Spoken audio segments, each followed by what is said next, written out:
Hello everyone, আসসালামু আলাইকুম। কেমন আছেন সবাই? আশা করছি সবাই খুব ভালো আছেন। আজকে খুবই সহজ পদ্ধতিতে আপনাদেরকে মিষ্টি দই করে দেখাবো। যার জন্য এখানে আমি নিয়ে নিয়েছি 1 কেজি লিকুইড দুধ। হাফ কেজি করে দুটো প্যাকেট আছে এখানে। মিষ্টি দইয়ের জন্য ক্যারামেল করতে গেলে অনেকেই খুব ঝামেলায় পড়ে যান।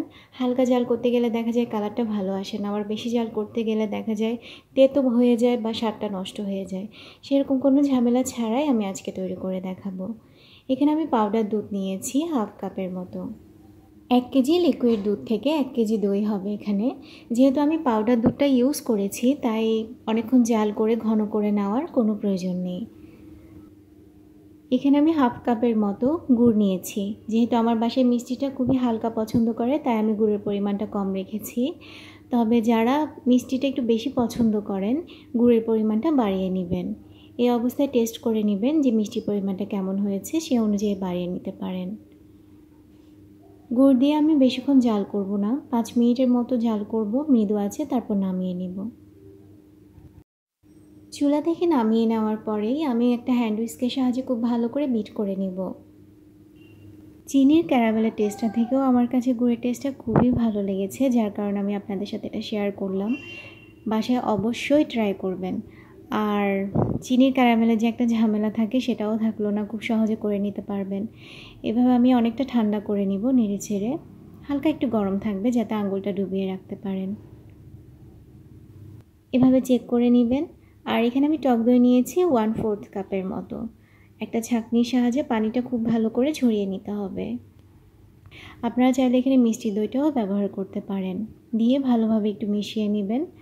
আর এখানে যে পাত্রটাতে আমি দইটা বসাবো সেখানেও আমি 1 চামচের মতো টক দই নিয়ে ভালোভাবে মেখে নিয়েছি।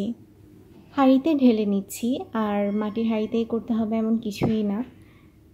প্লাস্টিকের বাটি, কাচের বাটি, স্টিলের বাটি সব কিছুতেই আপনারা জমাতে পারেন, ইজিলি জমে যাবে। ঢেলে নেওয়ার পর একটা ঢাকনা দিয়ে ঢেকে বাসার যে কোনো গরম জায়গায় রেখে দিতে পারেন। উপরে একটা টাওয়াল দিয়ে রাখতে পারেন,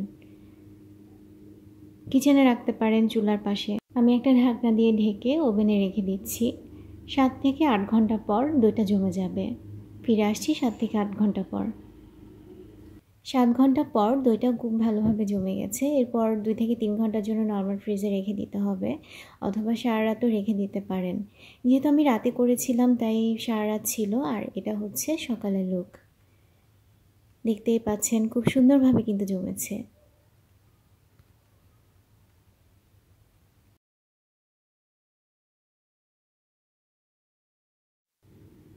আমি কেটে দেখাচ্ছি আপনাদেরকে একটা চামচের সাহায্যে যে কেমনটা জমেছে।